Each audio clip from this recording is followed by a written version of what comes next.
Mesdames et messieurs, bonsoir et bienvenue dans ce journal. Au sommaire, cérémonie d'ouverture ce mardi de l'édition 2020 de la Semaine du numérique.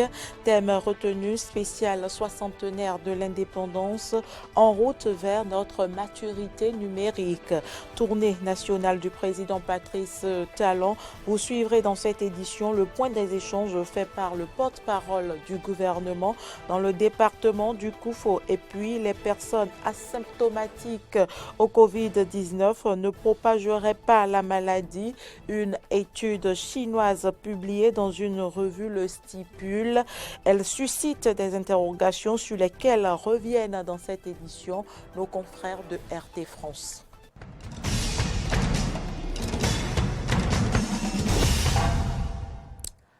Merci pour l'attention. Je l'annonçais en début d'édition. Lancement officiel ce mardi de l'édition 2020 de la Semaine du numérique.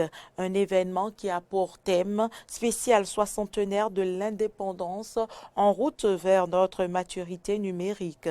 Le point de cette cérémonie présidée par la ministre du numérique et de la digitalisation avec Carnot François Roumbédé-Rinto et Romaric Devauchy. La semaine du numérique, l'événement majeur du secteur des technologies, de l'information et de la communication au Bénin, s'est ouverte ce mardi à Cotonou.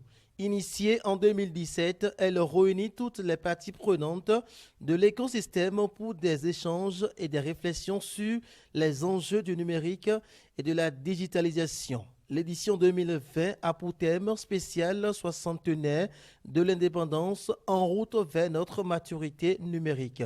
Un thème choisi en rapport avec la célébration cette année du soixantenaire de l'indépendance du Bénin. La thématique donc, qui a été choisie pour cette édition 2020 me paraît illustrer en effet ce que nous avons résolument décidé de faire sous la vision, grâce à la vision et sous le leadership du président de la République, le président Patrice Talon, c'est-à-dire que nous avons décidé d'emprunter résolument le chemin de la transformation digitale de notre administration publique, de nos entreprises, Monsieur le ministre, et également de la société tout entière. En raison de la crise sanitaire de la COVID-19, la Semaine du numérique est conçue cette année sous un format hybride alliant des activités qui réunissent un public réduit mais qui sont retransmises en direct sur les canaux digitaux de l'événement. Occasion pour la ministre d'exhorter l'ensemble des Béninois à adopter des gestes qui riment avec la transformation digitale. Autant je souhaiterais exhorter chacun de nous, chacun de vous, chacun de ceux qui nous écoutent à distance, eh bien, à adopter les gestes pour la transformation digitale. Les gestes vers la transformation digitale. Je crois qu'il est aujourd'hui nécessaire que toute personne voie derrière la transformation digitale la promesse d'un bel avenir. Pour nous-mêmes, pour les activités, pour notre société, pour nos entreprises, et pour notre pays et pour le monde entier. La semaine du numérique de cette année s'est ouverte par un panel ministériel animé par 4 ministres du gouvernement, à savoir le ministre des PME, ministre de l'Enseignement supérieur, ministre de l'Industrie et du Commerce et la ministre du Numérique et de la Digitalisation. Le président Patrice Talon était ce lundi dans la commune de Lalo. Comme à chaque étape de cette tournée nationale, il a été question de la mise en œuvre du programme d'action du gouvernement. Maury Agua pour le compte rendu. Accueilli en liesse populaire ce lundi dans la commune de Lalo, le président de la République, Patrice Talon, a échangé sans langue de bois sur les réalisations du programme d'action du gouvernement. C'est d'abord le maire de Lalo qui a rappelé le soulagement que constituent pour la population les infrastructures routières. Aujourd'hui, les populations vont aisément à Gmagnézou, puis à Bomé. Ce sera bientôt le cas pour la Samé, à Doukandi jusqu'à Tofor, pour atteindre Cotonou via Alada. La réalisation du gigantesque projet de bitumage de la voie Lalo à Gmagnézou, à Bomé-Dia, améliorera sans nul doute sensiblement nos conditions de vie. Excellence, Monsieur le Président de la République, à l'occasion, vous avez reconstitué notre commune par la déserte de Titor que les Omars rattachaient à Tofo. Cet arrondissement a rejoint le chef-lieu de la commune, si bien que ses habitants affluent dans nos bureaux depuis lors pour leurs besoins administratifs. Au président de la République de répondre aux maires de Lalo et à la population par ces mots. Nul ne peut le même jour obtenir tout à la fois. Ce n'est pas du règne humain, il n'y a que Dieu qui, en un instant, peut tout faire à la fois. On a beau avoir la volonté, l'argent, l'espace, le temps de réalisation requiert parfois quelques mois, quelques années. Mais la mission que nous avons ensemble dans ce Bénin, les dirigeants et les populations, c'est engager la construction du Bénin de sorte à ce que tout ce qui nous manque, nous l'obtenions jour après jour. Qu'on voit que ce qui nous manque ici a commencé à côté et est en train de venir. J'ai entendu les doléances du maire en ce qui concerne donc les voies de communication. Ce n'est pas grand-chose. Je dis ce n'est pas grand-chose en raison du rythme que nous avons adopté désormais pour construire la route. Et désormais, on peut espérer, on peut être sûr ici à Lalo que ce sera bientôt fait. Pour le président Patrice Talon, Lalo a amorcé définitivement son développement et il a fait savoir.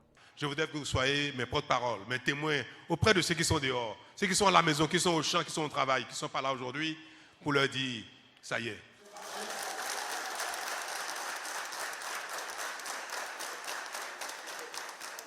Après Lalo, ce lundi 23 novembre 2020, le président Talon a mis le cap sur une autre ville du département du Koufo, qu'est Toviklen. Je vous invite à suivre à présent le point des passages du président Patrice Talon dans le département du Koufo. Il est fait par le porte-parole du gouvernement, Alain Oronla. Le président de la République est rentré dans le Koufo où nous avons procédé à l'étape de Lalo, de Toviklen et de Koulekamen.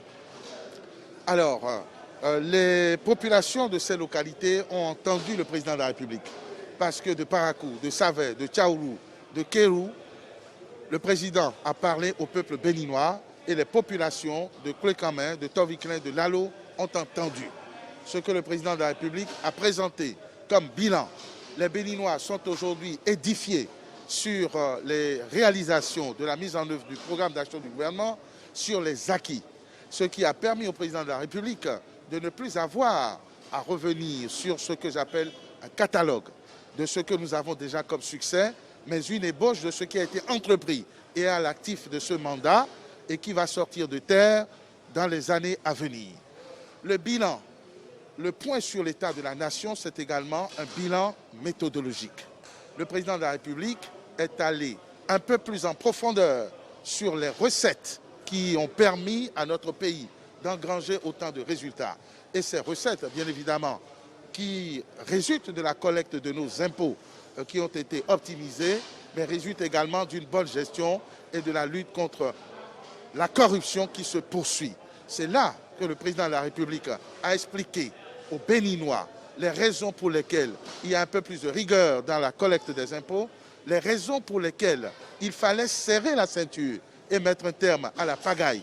Il n'a pas été question pour le président de la République de demander des sacrifices ou des concessions au-dessus de nos forces. Il a été question pour le président de la République qui gagne à s'exprimer davantage, à arrêter la gabégie, la corruption et que les Béninois se contentent de ce qui leur est dû et qui leur est régulièrement versé par l'État pour les fonctionnaires, par les entreprises qui prospèrent pour les salariés et par les clients, les consommateurs, pour les professions libérales, les entrepreneurs. Les Béninois adhèrent davantage à la gouvernance du président de la République et cette tournée qui démontre son intérêt, sa pertinence, n'a pas démontré que le président de la République est dans un test de popularité ni dans un sondage d'opinion, mais en train de rendre compte de ce qu'il a fait à la tête de notre pays, ce qui est perçu et apprécié par les populations qui, ma foi, ne rêvent pas d'une rivalité.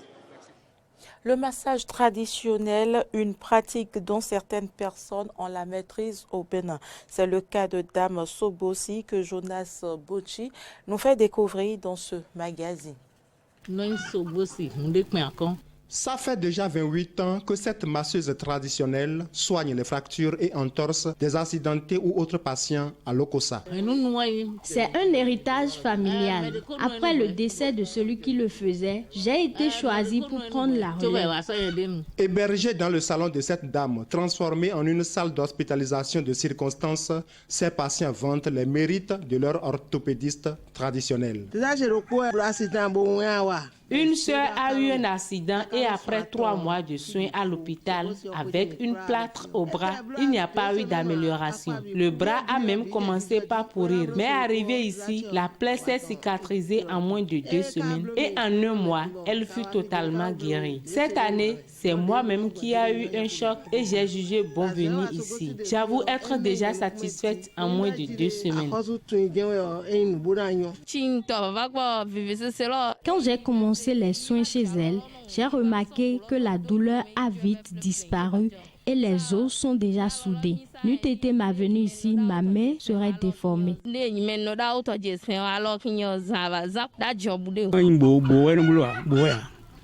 Ce que m'a remarqué, ce n'est pas diabolique. Elle le fait avec de l'eau chaude. En plus, elle masse l'endroit où tu as de problème. Elle a quelques pommades pour passer. Il n'y a pas une incantation ou bien quelque chose qu'elle va faire, non. Au niveau de la pratiquante que chez les patients, le massage traditionnel est assujetti au respect de certains interdits. En exerçant ce métier, tu ne dois pas désirer la mort de ton prochain. Il est incompatible avec les rapports sexuels.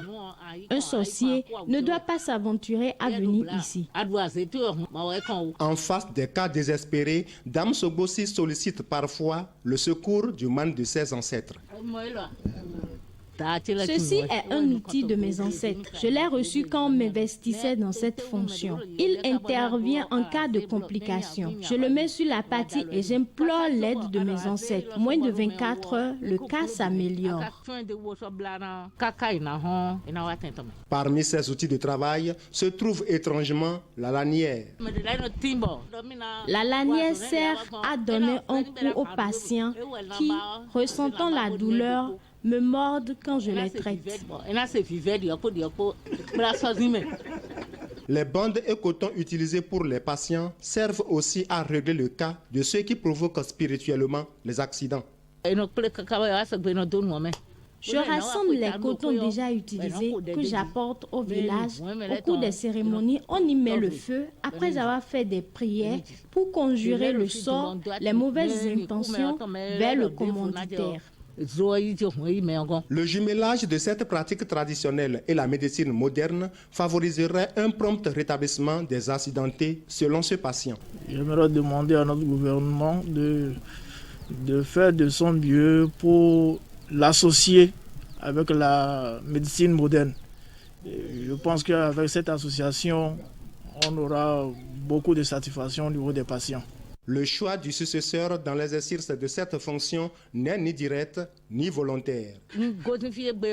Après ma mort, il faut 7 ans pour que quelqu'un prenne la relève. Pendant ce temps, les petits-enfants de ma famille s'occupent des patients, mais je ne pourrai le confier de mon propre gré à l'un d'entre eux. Défiant parfois les principes de la médecine moderne, le massage traditionnel révèle dans certaines localités du Bénin des valeurs incompréhensibles des connaissances endogènes. Actualité en dehors du Bénin, les asymptomatiques au Covid-19 sont-ils non contagieux? Cette interrogation est la conclusion d'une étude chinoise publiée par une revue. Selon l'étude, les personnes atteintes par la Covid-19 qui ne présenteraient pas de symptômes ne propageraient pas la maladie. Alors que faut-il en penser? Élément de réponse dans cette présentation de nos confrères de RT France. On se souvient de ces images, Wuhan entièrement verrouillée et confinée entre le 23 janvier et le 8 avril pour tenter d'endiguer l'épidémie de Covid-19. Une fois ces mesures de restriction levées face à la menace du virus, les autorités de la ville ont décidé de dépister l'ensemble de la population âgée de 6 ans et plus. Près de 10 millions de personnes testées entre le 14 mai et le 1er juin dernier. Et c'est sur ces résultats de cette campagne de dépistage que porte cette étude publiée dans la prestigieuse revue Nature il y a quelques jours.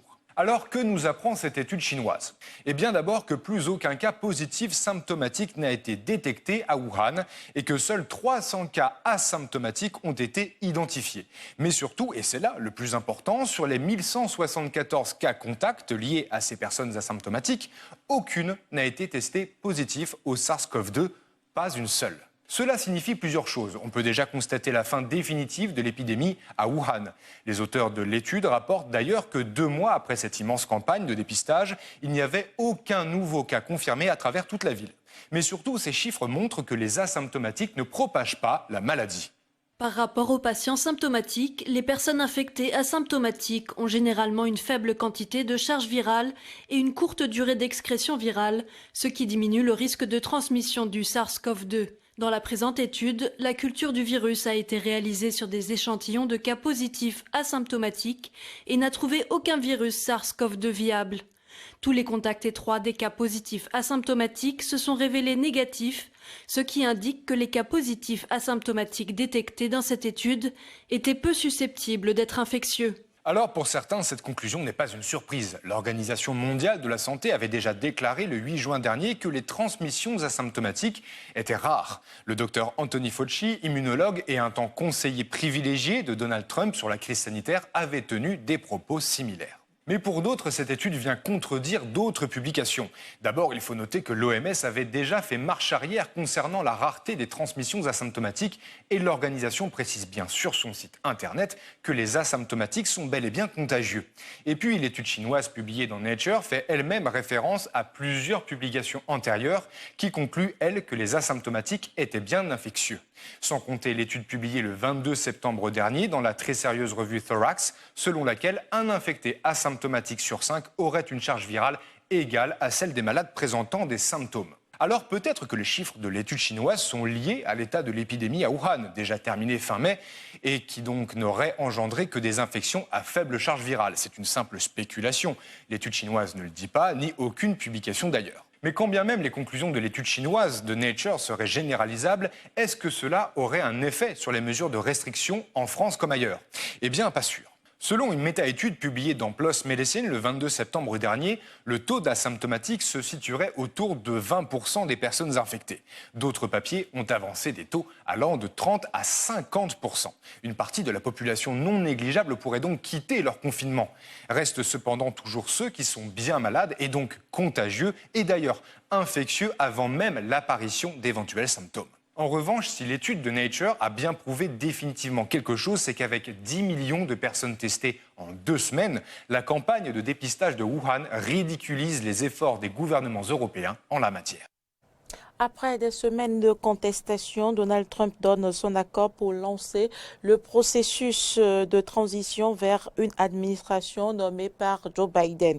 Il s'est toutefois gardé de reconnaître directement la victoire de son adversaire démocrate et il promet de poursuivre le combat. C'est un compte Twitter épié chaque jour. Chaque déclaration de Donald Trump est attendue. Cette nuit, le 45e président américain s'imagine pour la première fois depuis 4 ans quitter la Maison-Blanche. Donald Trump s'est adressé à Emily Murphy, la directrice de l'administration des services généraux et garante de la passation de pouvoir. Dans le meilleur intérêt de notre pays, je recommande qu'Emily et son équipe fassent ce qui doit être fait en ce qui concerne les protocoles, et j'ai demandé à mon équipe de faire de même. Des mots forts de la part du locataire de la Maison-Blanche qui rejoignent ainsi le communiqué et la dernière lettre d'Emily Murphy adressée à Joe Biden. Sa dernière, par sa signature, donne ainsi le coup d'envoi au processus de transition. 6 millions de dollars, plus de 5 millions d'euros sont donc mis à disposition du candidat démocrate pour commencer à organiser sa future administration. La décision d'aujourd'hui est une étape nécessaire pour commencer à relever les défis auxquels notre nation est confrontée, notamment pour maîtriser la pandémie et remettre notre économie sur les rails. Donald Trump aurait donc capitulé. Pas vraiment. Plus tôt dans la nuit, le milliardaire républicain a réaffirmé sa volonté de ne rien lâcher dans ses recours judiciaires. Dans certains États balbutiants, il y a eu plus de votes que de personnes qui ont voté, et en grand nombre. Cela n'a-t-il pas vraiment d'importance ? Arrêtez les observateurs, votez pour des gens qui ne se méfient pas, les faux bulletins de vote et bien d'autres choses encore. Une conduite aussi flagrante, nous allons gagner. Donald Trump contre vents et marées. Après l'État de Géorgie, c'est au tour du Michigan hier de confirmer la victoire de Joe Biden via un conseil retransmis en direct sur Internet. Le directeur du bureau des élections du Michigan dit n'avoir identifié aucune irrégularité avec une élection, je cite, extrêmement bien gérée et sécurisée. Joe Biden sorti gagnant avec une avance de 155 000 voix. Et puis Joe Biden a amorcé les premières nominations au sein de son équipe. Le démocrate a promis un gouvernement qui représente l'Amérique diversifiée et féminisée. Anthony Blinken est l'un des principaux conseillers de Joe Biden en matière de politique étrangère. À l'instar du président élu, le francophone et francophile de 58 ans souhaite que les États-Unis retrouvent leur place dans le concert des nations. Le futur chef de la diplomatie américaine aura du pain sur la planche après l'abandon successif par l'administration Trump d'alliances et d'accords internationaux. Anthony Blinken devrait notamment empêcher la sortie des États-Unis de l'Organisation mondiale de la santé, ressusciter l'accord sur le nucléaire iranien et rejoindre l'accord de Paris sur le climat. Un accord sur le climat que John Kerry lui-même avait négocié en décembre 2015, alors chef de la diplomatie. Signe de l'importance que porte Joe Biden à ce dossier, John Kerry sera l'émissaire spécial du président élu pour le climat. L'ancien secrétaire d'État de Barack Obama, âgé de 76 ans, siégera au Conseil de sécurité nationale de la Maison-Blanche. Et c'est bien la première fois qu'un de ses membres est spécifiquement chargé des questions climatiques aux États-Unis. Alejandro Mayorkas est né à La Havane en 1959. Ce fils de réfugié anticastriste sera le premier hispanique à diriger le ministère de la Sécurité intérieure aux États-Unis, un département qui supervise notamment les questions d'immigration. Alejandro Mayorkas, ancien procureur fédéral, connaît bien cette administration dont il fut ministre adjoint de 2013 à 2016. Le président élu a également sélectionné Avril Haines pour prendre la tête de la direction du renseignement national. Un poste uniquement occupé par des hommes jusqu'ici. Avril Haines, 51 ans, ancienne directrice adjointe de la CIA, sera la femme la plus haut placée dans la communauté du renseignement. Enfin, l'afro-américaine Linda Thomas Greenfield deviendra de son côté ambassadrice à l'ONU. La diplomate chevronnée de 68 ans fut, entre autres, secrétaire d'État adjointe pour l'Afrique et ambassadrice au Libéria. Et puis ce sera tout pour cette édition. Merci de l'avoir suivi. À demain.